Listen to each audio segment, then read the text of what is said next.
क्या आप जानते हैं, मदीना के रोज़ा शरीफ के नीचे एक ऐसी गुप्त दीवार है जो लोहे या पत्थर से नहीं बल्कि हजारों मन पिघले हुए शीशे से बनी है। लेकिन क्यों? जमीन की गहराई में ये अभेद्य दीवार क्यों खड़ी करनी पड़ी थी? इसके पीछे छिपी है 850 साल पुरानी एक भयानक रात, जब यूरोप के ईसाइयों ने साजिश रची थी हमारे प्यारे नबी सल्लल्लाहु अलैहि वसल्लम के जिस्म मुबारक को चुरा कर ले जाने की। वे लगभग कामयाब भी हो गए थे। सुरंग खोदकर वे पहुंच गए थे बिल्कुल रोज़ा मुबारक की दीवार तक। फिर क्या हुआ? कैसे नाकाम हुई वो नापाक साजिश, और कैसे एक सपने के जरिए रक्षा हुई विश्व नबी के पवित्र शरीर की? अगर आप ये घटना नहीं जानते तो आपके इस्लाम के इतिहास का एक बहुत बड़ा अध्याय अनजाना रह जाएगा। चलिए वापस चलते हैं उस रात में। इतिहास के इस अनजाने सच को जानने से पहले नबी के प्रति मोहब्बत और समर्थन में एक लाइक देकर हमारे साथ बने रहें। मदीना मुनव्वरा की रात, चारों तरफ सन्नाटा। मस्जिद नबवी के हरे गुंबद के नीचे एक अलौकिक शांति छाई हुई है। रोज़ाए रसूल के पास मुसलमान बेफिक्र होकर सो रहे हैं। वे नहीं जानते कि उनके पैरों के नीचे की ज़मीन में क्या भयानक कांड हो रहा है। वे नहीं जानते कि मस्जिद नबवी के बिल्कुल करीब ही एक छोटे से किराए के मकान में रह रहे हैं दो लोग, जो दिखने में तो अल्लाह वाले आम इंसानों जैसे हैं, लेकिन उनके दिल में छिपा है शैतान से भी ज़्यादा भयानक जहर। ये दोनों व्यक्ति अपनी पहचान मुरक्को या मगरिदी हाजी के तौर पर देते थे। बाहरी नज़र से वे बेहद नेक थे। उनके चेहरे पर लंबी दाढ़ी, हाथ में हमेशा तस्बीह और ज़ुबान पर अल्लाह का जिक्र। मदीना के लोग उन्हें देखकर मुग्ध हो जाते थे। वे हर रोज़ 5 वक्त की नमाज जमात के साथ पढ़ते, रोज़ा रखते और मदीना के गरीब दुखियों को खूब दान खैरात करते। लोग बातें करते थे, आहा कितने बड़े अल्लाह वाले लोग हैं ये, इतनी दूर से आकर नबी जी के इश्क में पड़ गए हैं। लेकिन रात के अंधेरे में उनका असली चेहरा सामने आ जाता था। जब मदीना के सभी लोग गहरी नींद में सोए होते, तब ये दोनों शैतान अपने घर के दरवाजे खिड़कियां बंद कर लेते। घर के फर्श पर बिछी होती थी एक कीमती चटाई। वे उस चटाई को हटा देते और चटाई के नीचे ही था उनका असली रूप। वहां उन्होंने खोदी थी एक गुप्त सुरंग। हर रात वे उस सुरंग के अंदर घुसते। उनके हाथों में कुदाल और शबल होता। उनका लक्ष्य कोई खजाना नहीं था, उनका लक्ष्य था इस ब्रह्मांड की सबसे कीमती दौलत, रसूलुल्लाह सल्लल्लाहु अलैहि वसल्लम का पवित्र जिस्म मुबारक, नाउज़ुबिल्लाह। उनकी योजना थी यूरोप के ईसाई शासकों को खुश करने के लिए नबी जी के पवित्र शरीर को चुराकर यूरोप ले जाना। वे जानते थे मुसलमानों के पास उनके नबी से बढ़कर कुछ नहीं है। अगर वे इस काम में सफल हो जाते हैं तो मुसलमानों का मनोबल टूटकर चकनाचूर हो जाएगा, और उस मौके का फ़ायदा उठाकर ईसाई सेना आसानी से मुस्लिम दुनिया पर कब्जा कर सकेगी। रात रात भर वे मिट्टी खोदते, लेकिन मिट्टी फेंकेंगे कहाँ? अगर घर के सामने मिट्टी जमा रहेगी तो लोगों को शक हो जाएगा। इसलिए उन्होंने एक शैतानी तरकीब निकाली। उन्होंने चमड़े के बड़े बड़े थैले या बैग बनाए। पूरी रात मिट्टी खोदकर वे उस मिट्टी को चमड़े के थैलों में भरने का काम करते, और जब रात का आखिरी पहर आता, फजर की अजान से ठीक पहले, तब वे मिट्टी की बोरियां कंधे पर लाद कर मदीना के बाहर चले जाते और सुनसान जगह पर फेंक आते। दिन के समय वे फिर से वही नेक बनने का नाटक करते। इस तरह दिन पर दिन, रात पर रात बीतती गई। उनकी वो नापाक सुरंग धीरे धीरे रोज़ा शरीफ की तरफ बढ़ने लगी। उन्होंने हिसाब लगाकर देखा, उनके घर से रोज़ा शरीफ की दूरी अब बस कुछ ही गज बाकी है, और शायद 1 हफ्ता या उससे भी कम समय, उसके बाद ही वे पहुंच जाएंगे उस पवित्र दीवार के पास। वे खुशी से पागल हो उठे। उन्होंने सोचा उनका मिशन सफल होने जा रहा है। उन्होंने योजना बना ली, कैसे जिस्म मुबारक निकालेंगे, कैसे मदीना के बाहर ले जाएंगे और जहाज से भागने का इंतजाम करेंगे। सब कुछ उनकी योजना के मुताबिक ही आगे बढ़ रहा था। लेकिन वे एक बात भूल गए थे। वे भूल गए थे कि जो जीवित रहते हुए अल्लाह के प्यारे थे, वफात या पर्दा करने के बाद भी वे अल्लाह के पास सबसे ज़्यादा प्यारे हैं। अल्लाह ने खुद घोषणा की है अपने हबीब की रक्षा करने की, और अल्लाह जब किसी की रक्षा की जिम्मेदारी लेते हैं तो दुनिया की कोई ताकत उसका नुकसान नहीं कर सकती। मदीना से हज़ारों मील दूर सीरिया की राजधानी दमिश्क, वहाँ राज करते थे मुस्लिम दुनिया के सबसे शक्तिशाली और परहेजगार शासक सुल्तान नूरुद्दीन जंगी रहमतुल्लाह अलैह। वे क्रूसेडर्स या धर्म युद्ध करने वालों के लिए आतंक थे। लेकिन उस रात दमिश्क के राजमहल में सुल्तान को नींद नहीं आ रही थी। रात के पहले पहर में सुल्तान सो रहे थे। अचानक वो एक भयानक सपना देखकर हड़बड़ाकर जाग उठे। उनका पूरा शरीर पसीने से भीग गया है। सीने के अंदर सांस लोहार की धौंकने की तरह ऊपर नीचे हो रही है। उनकी आंखों से जार जार आंसू बह रहे हैं। उन्होंने सपने में जो देखा वो कोई मामूली सपना नहीं था। उन्होंने सपने में देखा स्वयं रसूलुल्लाह सल्लल्लाहु अलैहि वसल्लम उनके सामने खड़े हैं, लेकिन नबी जी का चेहरा मुबारक उदास है, वहां गहरी चिंता की लकीरें हैं। नबी जी सुल्तान की तरफ देखकर उंगली से दो लोगों की ओर इशारा कर रहे हैं। उन दो लोगों का चेहरा लाल या सुनहरे रंग का था और उनकी आंखें नीली थीं। नबी जी ने सुल्तान को संबोधित करते हुए आर्तनाद भरे स्वर में कहा, महमूद, मुझे इन कुत्तों के हाथ से बचाओ, ये मुझे तकलीफ दे रहे हैं। सुल्तान चीख कर बिस्तर पर उठ बैठे। उनके कानों में गूंज रही थी नबी जी की वो पुकार, मुझे बचाओ। वे समझ नहीं पाए कि इसका मतलब क्या है। नबी जी तो इंतकाल कर चुके हैं, फिर उन्हें कौन तकलीफ दे सकता है। सुल्तान ने वुजू किया, नमाज पढ़ी, अल्लाह के सामने रोए, फिर मन को शांत करके दोबारा लेट गए। लेकिन लेटने की थोड़ी देर बाद ही फिर वही सपना, हूबहू वही मंजर। नबी जी फिर आए, फिर उन लाल चेहरे और नीली आंखों वाले दो शैतानों को दिखाया और कहा, महमूद, मुझे बचाओ। सुल्तान फिर जाग उठे। इस बार उनका डर और बढ़ गया। उन्होंने फिर नमाज पढ़ी, फिर सोने की कोशिश की, लेकिन तीसरी बार जब उन्होंने आंखें बंद की, फिर से वही सपना देखा। एक रात में 3 बार, हर बार नबी जी की वही व्याकुल पुकार। अब सुल्तान और बिस्तर पर नहीं रह सके। वे चीख पड़े, नबी जी मुसीबत में है और मैं यहाँ आराम से सो रहा हूँ, मुझे अब सोना शोभा नहीं देता। रात के आखिरी पहर में फज्र की अजान से ठीक पहले सुल्तान ने अपने वजीर आजम और सबसे भरोसेमंद दोस्त जमालुद्दीन मौसूली को बुलाया। जमालुद्दीन बेहद ज्ञानी और समझदार इंसान थे। वे सुल्तान की हालत देखकर घबरा गए। सुल्तान की आंखें लाल थीं, चेहरा पीला पड़ा हुआ था। सुल्तान ने रो रोकर वजीर को सपने की बात खुलकर बताई। उन्होंने कहा, जमालुद्दीन, एक रात में 3 बार नबी जी ने मुझे पुकारा है। उन्होंने मुझे उन 2 नीली आंखों वाले लोगों से उन्हें बचाने के लिए कहा है। मैं अब क्या करूं? इसका मतलब क्या है? वजीर जमालुद्दीन गहरी सोच में डूब गए। फिर उन्होंने गंभीर आवाज में कहा, या सुल्तान, ये कोई साधारण सपना नहीं है, ये अल्लाह की तरफ से एक विशेष संकेत या पैगाम है। मदीना मुनव्वरा में जरूर कोई भयानक मुसीबत आई है और अल्लाह ने आपको चुना है अपने हबीब की रक्षा के लिए। आप अब एक पल की भी देरी ना करें, अभी मदीना के लिए रवाना हो। सुल्तान नूरुद्दीन जंगी ने तुरंत फैसला लिया। उन्होंने अपने 20 चुनिंदा शक्तिशाली घुड़सवार सैनिकों और वजीर को साथ लिया। साथ में बहुत सारी सोने की मुद्राएं और कीमती तोहफे लिए। उन्होंने ऐलान नहीं किया कि वे मुसीबत में जा रहे हैं। उन्होंने कहा वे मदीना जियारत के लिए जा रहे हैं। दमिश्क से मदीना का रास्ता बहुत लंबा था।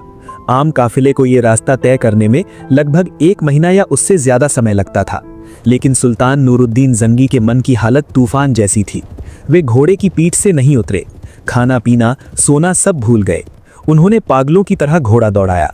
उनके कानों में सिर्फ नबी जी की वो बात गूंज रही थी, महमूद, मुझे बचाओ। इतिहास गवाह है, वो लंबा रास्ता सुल्तान ने सिर्फ 16 दिनों में तय करके मदीना पहुंच गए। मदीना के लोग हैरान रह गए। दमिश्क के सुल्तान अचानक मदीना में, बिना किसी पूर्व घोषणा के। सुल्तान मदीना में दाखिल होते ही सीधे मस्जिद नबवी गए। वे रोजा शरीफ के सामने खड़े हुए। रोजा की तरफ देखकर वे और खुद को संभाल नहीं सके। वे बच्चों की तरह फूट फूट कर रोने लगे। उनका रोना देखकर मदीना के लोग भी रो पड़े। सुल्तान मन ही मन कह रहे थे, या रसूल अल्लाह, आपका गुलाम हाजिर है, आप बताइए कहाँ है वो दुश्मन। सुल्तान अपने वजीर के साथ एकांत में बैठे। उन्होंने कहा, अब मैं क्या करूं? मैं तो उन 2 लाल चेहरे और नीली आंखों वाले लोगों को नहीं जानता, मैं कैसे उन्हें ढूंढ निकालूं? वजीर जमालुद्दीन ने तब एक शानदार तरकीब निकाली। उन्होंने कहा, सुल्तान, आप मदीना के गवर्नर को बुलाइए। उनसे कहिए, दमिश्क के सुल्तान मदीना के हर इंसान को अपने हाथों से तोहफे और सोने के सिक्के देना चाहते हैं। मदीना के बच्चे बूढ़े जवान सबको आना होगा, कोई छूट न जाए। अगले दिन सुबह पूरे मदीना में ऐलान कर दिया गया। लोग खुशी से झूम उठे। सुल्तान सबको दान करेंगे। सुबह से ही मस्जिद नबवी के सामने हजारों लोगों की भीड़ जमा हो गई। सुल्तान नूरुद्दीन जंगी एक ऊंचे आसन पर बैठे। उनके पास सोने के सिक्कों का ढेर लगा था। एक एक करके मदीना के लोग आने लगे। सुल्तान हर किसी के चेहरे की तरफ तीखी नजर से देख रहे थे। हजारों लोग आए, तोहफा लिया, चले गए। सुबह से दोपहर हुई, दोपहर से शाम हो गई, लेकिन सुल्तान को उन 2 चेहरों की झलक नहीं मिली। सुल्तान के माथे पर चिंता की लकीरें पड़ गईं। वे बेचैन हो उठे। क्या सपना झूठ था? क्या उन्होंने गलत देखा था? नहीं, नबी का सपना झूठा नहीं हो सकता। शाम ढलने लगी, लाइन खत्म हो गई, सब जा चुके थे। सुल्तान ने निराश होकर मदीना के गवर्नर को बुलाया। उन्होंने पूछा, हे गवर्नर, सच सच बताओ, क्या मदीना के सब लोग आए थे? क्या ऐसा कोई बाकी है जो मेरा दान लेने नहीं आया? गवर्नर ने थोड़ा सोचकर कहा, नहीं सुल्तान, मुझे तो लगता है सब आए थे, कोई बाकी नहीं है। सुल्तान ने कहा, अच्छी तरह याद करके देखो, क्या कोई ऐसा है जो लोगों के साथ घुलता मिलता नहीं, या कोई नया आया है? तब गवर्नर ने अचानक चौंक कर कहा, ओ हाँ हुजूर, याद आया, 2 लोग बाकी हैं। वे मुरक्को से आए हाजी हैं। वे बहुत बड़े बुजुर्ग और नेक इंसान हैं। वे रोज़ा शरीफ के पास ही रहते हैं। वे किसी का दान नहीं लेते, बल्कि वे खुद लोगों को दान करते हैं। वे दिन भर इबादत करते हैं, इसलिए शायद वे नहीं आए। मुरक्को से आए, रोज़ा के पास रहते हैं, किसी का दान नहीं लेते। ये बातें सुनते ही सुल्तान के सीने में दिल जोर से धड़क उठा। उनकी छठी इंद्री ने कहा, ये वही हैं। सुल्तान गरज उठे, उन्हें अभी मेरे सामने हाजिर करो, मैं उन्हें देखना चाहता हूँ। गवर्नर ने कहा, हुजूर, वो तो नहीं आएंगे, वो बहुत साधु किस्म के लोग हैं। सुल्तान ने कहा, मैं खुद जाऊंगा, चलो मुझे उनका घर दिखाओ। सुल्तान, वजीर और सिपाही तेजी से उस घर की तरफ चल पड़े। वो घर बिल्कुल मस्जिद नबवी की दीवार से सटा हुआ था। सुल्तान जब उस घर के दरवाजे पर पहुंचे तब उनकी धड़कनें बढ़ गईं। क्या वे सही रास्ते पर हैं? सुल्तान घर में दाखिल हुए, देखा 2 व्यक्ति बैठे हैं। उनके हाथ में तस्बीह है, सामने कुरान शरीफ है। देखते ही लगता है फरिश्ते जैसे इंसान हैं। लेकिन सुल्तान ने जब उनके चेहरों की तरफ देखा तो वे सिहर उठे। हाँ, ये वही है, वही लाल रंगत, वही नीली आंखें। नबी जी ने सपने में इनकी ही बात कही थी। सुल्तान की आंखों का पानी सूख गया। वहां जल उठी एक भयानक आग की लपट। सुल्तान ने उनकी तरफ देखकर हुंकार भरी, तुम लोग कौन हो? सच बात बोलो, तुम मदीना क्यों आए हो? उन्होंने बहुत शांत स्वर में कहा, हुजूर, हम तो आम मुसाफिर हैं, हज करने आए हैं और नबी जी के प्रेम में पड़कर मदीना में रह गए। हम इबादत के सिवा और कुछ नहीं करते। सुल्तान ने कहा, झूठ बात, क्या तुम सच बोलोगे या मैं अपने जल्लाद को बुलाऊं? वे फिर भी वही बात कहते रहे, कसम खाते रहे। तब सुल्तान दुविधा में पड़ गए। बाहरी कोई सबूत नहीं है। तब सुल्तान ने फर्श की तरफ देखा, वहां एक कालीन या चटाई बिछी हुई थी। सुल्तान के मन में खटका लगा। उन्होंने सिपाहियों को हुक्म दिया, वो चटाई हटाओ। सुल्तान के हुक्म पर सिपाहियों ने जब फर्श पर से वो कीमती कालीन एक झटके में हटा दिया, तब घर का माहौल पल भर में बदल गया। कालीन के नीचे साधारण मिट्टी का फर्श नहीं दिख रहा था, वहां था एक बड़ा लकड़ी का तख्ता। सुल्तान ने इशारा किया, सिपाहियों ने उस लकड़ी के तख्ते को जोर से उखाड़ दिया और तभी वहां मौजूद सबकी आंखें फटी की फटी रह गईं। उनके मुंह से दबी हुई चीख निकल गई। उन्होंने देखा उस लकड़ी के तख्ते के नीचे मुंह खोले एक गहरा अंधेरा गड्ढा था।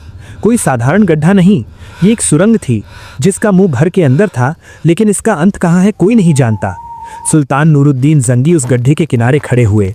उन्होंने एक हाथ में मशाल ली और सुरंग के अंदर झांका।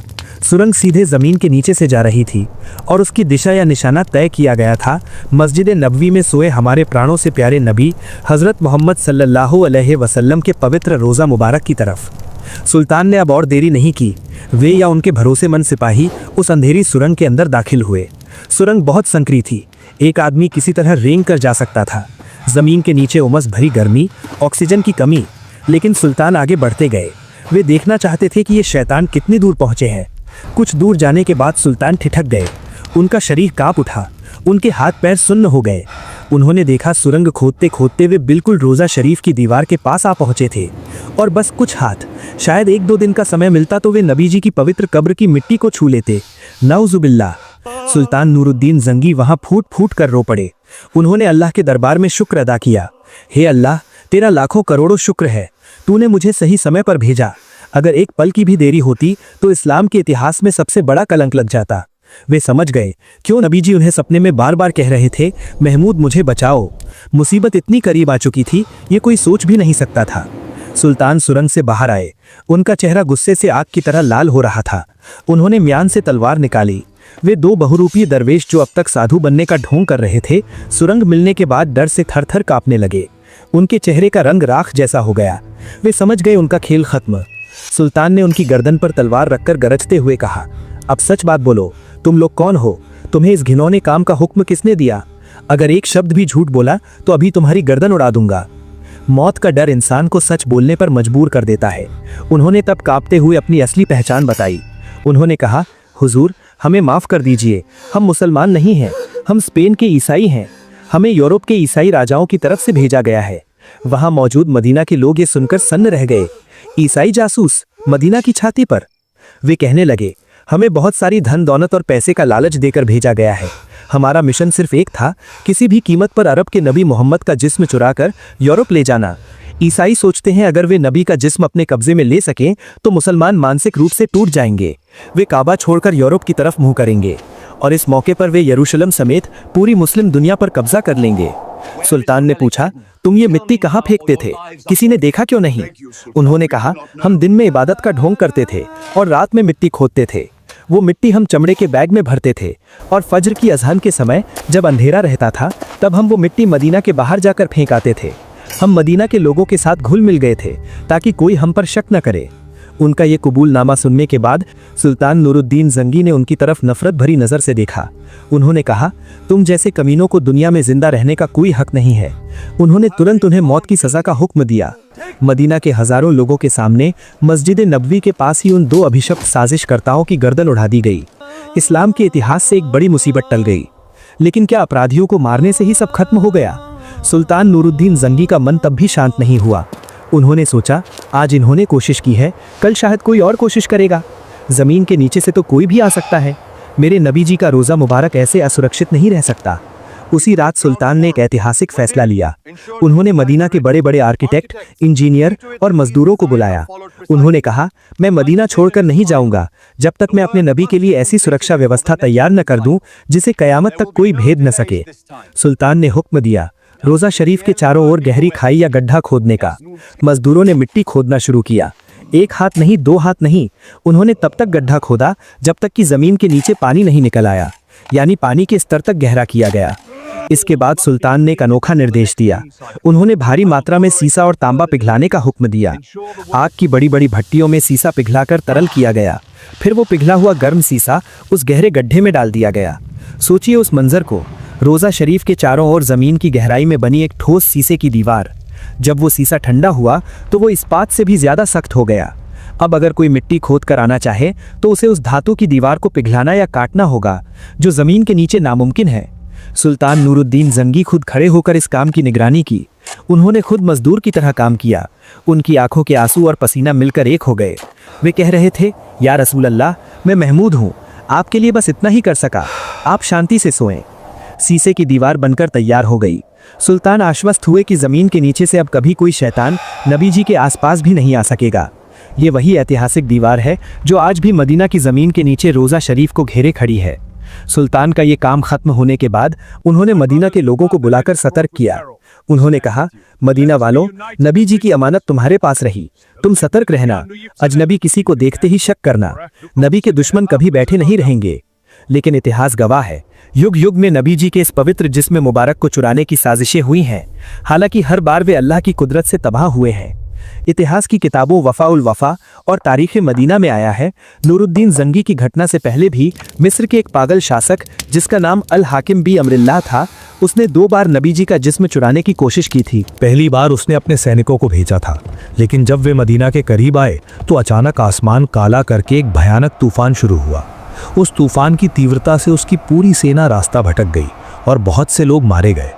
अल्लाह ने हवा से अपने नबी के शहर की रक्षा की। दूसरी बार उसने कुछ लोग भेजे थे जो मदीना आकर रोज़ा के पास रहने लगे थे, लेकिन मदीना के लोगों ने उनके हाव भाव देखकर शक किया और उन्हें पकड़कर मार डाला। हर बार अल्लाह ने अपनी उस कुरान की आयत को साबित किया है, वल्लाहु यासिमुका मिनन नास, यानी अल्लाह तुम्हें लोगों के शर यानी बुराई से बचाएगा। सुल्तान नूरुद्दीन जिंगी ने मदीना में अपना काम पूरा किया।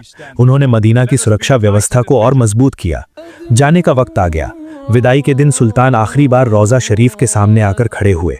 उनकी आंखों से झरझर पानी बह रहा था। वे रोज़ा की जाली पकड़कर बच्चों की तरह रो रहे थे।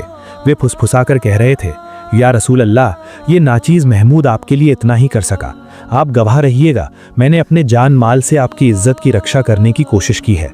कयामत के दिन आप मुझे भूल मत जाइएगा। मदीना के लोग सुल्तान को विदाई देने आए। सबकी आंखों में आंसू थे। जिस बादशाह ने उन्हें इतनी बड़ी मुसीबत से बचाया, उसे विदा करना बहुत दुखदाई था। सुल्तान नूरुद्दीन जिंगी मदीना से कुछ मिट्टी साथ लेकर दमिश्क लौट गए। उन्होंने वसीयत की थी, जब मैं मर जाऊं तो मेरी कब्र में गाल के नीचे मदीना की ये धूल भरी मिट्टी रख दी जाए। दमिश्क लौटने के बाद सुल्तान और ज्यादा इबादत बंदगी में लग गए। वे हमेशा सोचते, नबी जी ने उन्हें कितना बड़ा सम्मान दिया है। 1174 ईस्वी में इस महान मुजाहिद का इंतकाल हो गया, लेकिन उनकी बनाई वो शीशे की दीवार आज भी मदीना की जमीन के नीचे पहरेदार बनकर खड़ी है। 850 साल से ज्यादा वक्त गुजर गया, लेकिन कोई और उस सीमा को पार नहीं कर सका। हमें सतर्क रहना होगा। सुल्तान की तरह हमें भी ईमान के चारों तरफ तकवा की शीशे की दीवार बनानी होगी। प्यारे दोस्तों, मदीना के उस हरे गुंबद के नीचे आज भी सोए हैं हमारी धड़कन, और ज़मीन के नीचे वो शीशे की दीवार आज भी गवाही दे रही है, नबी के प्रेमी ही असली विजेता है। अल्लाह हम सबको सुल्तान नूरुद्दीन ज़िंगी की तरह नबी का सच्चा प्रेमी आशिक कबूल फरमाए, हमारे ईमान की हिफाजत करे। आमीन या रब्बुल आलमीन।